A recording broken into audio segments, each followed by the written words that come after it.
एक सांसद जो खुद को पारदर्शिता और ईमानदारी का प्रतीक बताता है, लेकिन कोर्ट ने उसे साफ शब्दों में झूठा और गैर जिम्मेदार करार दिया है।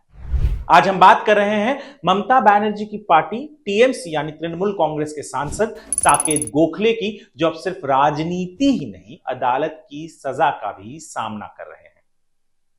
साल 2021 में साकेत गोखले ने कई ट्वीट्स करके पूर्व भारतीय एम्बेसडर और संयुक्त राष्ट्र की अधिकारी लक्ष्मी पुरी पर यह आरोप लगाया कि उन्होंने अपनी तनख्वाह से बाहर जाकर विदेश में एक घर खरीदा और इस खरीदारी को संदिग्ध और भ्रष्टाचार से जोड़ा।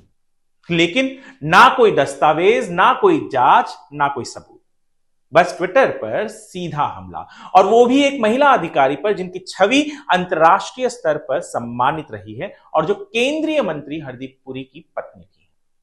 लक्ष्मी पुरी चुप नहीं बैठी। लक्ष्मी पुरी ने इन झूठे आरोपों के खिलाफ दिल्ली हाईकोर्ट में मानहानि का मुकदमा दायर किया। जुलाई 2024 में कोर्ट ने साफ कहा कि साकेत गोखले के ये ट्वीट्स बिना सत्यापन के थे, मानहानिकारक थे और छवि खराब करने के इरादे से किए गए थे। कोर्ट ने आदेश दिया कि साकेत गोखले 50 लाख रुपए का हर्जाना भरे, राष्ट्रीय अखबार में बिना शर्त माफी छापे, वही माफी 6 महीने तक अपने एक्स या ट्विटर अकाउंट पर पिन करें और आगे से ऐसे किसी भी मामले में कोई भी गैर जिम्मेदार ना टिप्पणी ना करें। लेकिन साकेत गोखले ने न जुर्माना भरा और ना ही समय पर माफी मांगी, और अंत में हुआ यह कि अदालत को मजबूर होकर उनकी सैलरी अटैच करने का, यानी अदालत ने कहा कि अगर आप नहीं माफी मांगते हो और जुर्माना भरते हो तो आपकी सैलरी अटैच की जाएगी।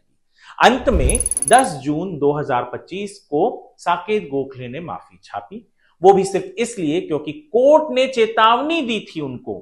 चेतावनी में यह तक कहा गया था कि सिविल जेल में डाल देंगे आपको। अब सवाल यह है, क्या एक ऐसा सांसद जो कोर्ट द्वारा झूठा ठहराया गया हो संसद में बैठने लायक है? क्या जनता के पैसे से मिलने वाले दर्जनों फायदे किसी ऐसे व्यक्ति को मिलने चाहिए जिसने न सिर्फ सोशल मीडिया पर झूठ फैलाया बल्कि अदालत की गरिमा तक का सम्मान नहीं किया? चलिए जरा देख लेते हैं कि आमतौर पर एक सांसद को भारत में क्या क्या सुविधाएं मिलती हैं, वो भी हमारे यानी टैक्स पेयर के पैसों से। 1 लाख से अधिक मासिक वेतन, यानी जो सैलरी मिलती है वो 1 लाख के ऊपर होती है। इसके अलावा मासिक भत्ता भी मिलता है, संसदीय भत्ता जिसे कहा जाता है, 70,000 तक। दिल्ली या और जहां पे उनका क्षेत्र होता है वहां पर सरकारी घर भी मिलता है।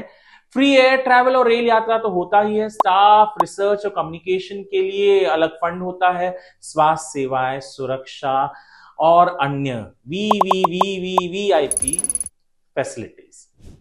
अब सोचिए, ये सब कुछ एक ऐसे इंसान को मिल रहा है जिसे कोर्ट ने कहा कि उसने जानबूझकर झूठ फैलाया, अदालत के आदेशों की अवहेलना की और सिर्फ दबाव में आकर माफी मांगी।